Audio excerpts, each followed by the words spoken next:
All right, so we're going to look at momentum and real-world applications of momentum. So just to kind of review, impulse is equal to force times time that the force is being applied. Momentum change is mass times change in velocity. And impulse and momentum change are equal. So force times change in time is equal to mass times change in velocity. And then we've applied that in different situations mathematically. Now we're going to kind of look at it more intuitively. First off, think about collision time upon the force. So if you have a force of 100 newtons and the time of collision is only 1 second, your impulse is 100. But if our impulse is the same, but our collision time continues to increase, so the time that our two objects are in contact, as the time increases, the force decreases. And that's important in that you can change the momentum of something with an impulse of 100, and the longer you're in contact, the less force you need to change that momentum. And that's applied a lot of different ways in real life. Airbags. If you happen, hopefully it doesn't happen, but if there's a car accident and your body's going to start flying forward as the car stops, an airbag shoots out. Once you make contact with that airbag, it slows you down, but it also decreases the change in your impulse. Your change in momentum is going to be the same, and your impulse is going to be the same, but it decreases the force required to get you to stop because the airbag makes contact with you sooner. So the longer the time you're in contact with the airbag, the less force is required to stop you. And the same thing with the dashboards and cars being padded. Though there's not a lot of padding on them, it's better than to be padded as opposed to being just solid plastic or metal or whatever they may be. And again, same reason, if you hit the dashboard, hopefully not with your head, but it could be, that little bit of time that you're in contact, the force can be less on your body. And in boxing, and I have kind of like a diagram with this, let's say you're boxing or getting hit in the face as this guy is. If you keep your head still, in this case, your time of contact is going to be a lot less, which means the force is going to be a lot stronger on your head. But if they punch and you move your head back with the punch, you increase the time that you're in contact with the punch, and in doing so, it decreases the force. So riding the punch is what this is called. It increases the time of collision and reduces the force of collision. So the punch is there, it's just not as forceful on your face, even with the same change in momentum. Nylon ropes and rock climbing. Mountain climbers don't use regular ropes, they use nylon ropes, and that's because nylon ropes have some give to them, and they're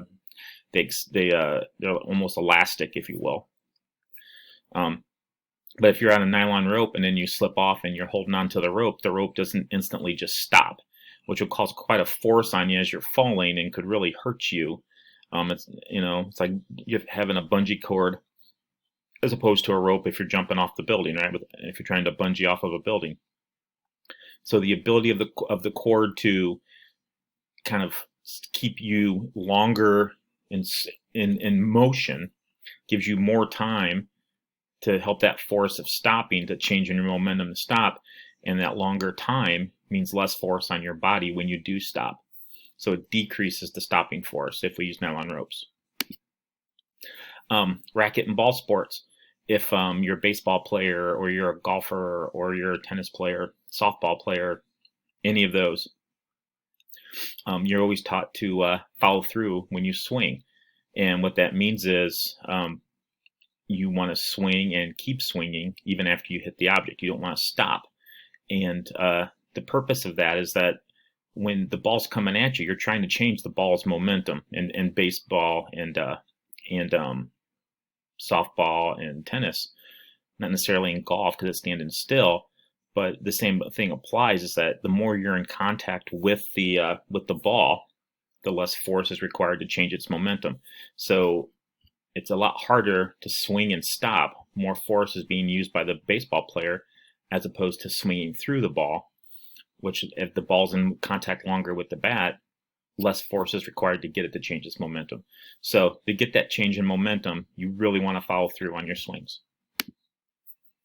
The effect of rebounding, and we partially talked about this, but if you look in case A, the velocity is going from 5 to -4, so we're getting a nice change in momentum here. Here our change in momentum is pretty abrupt.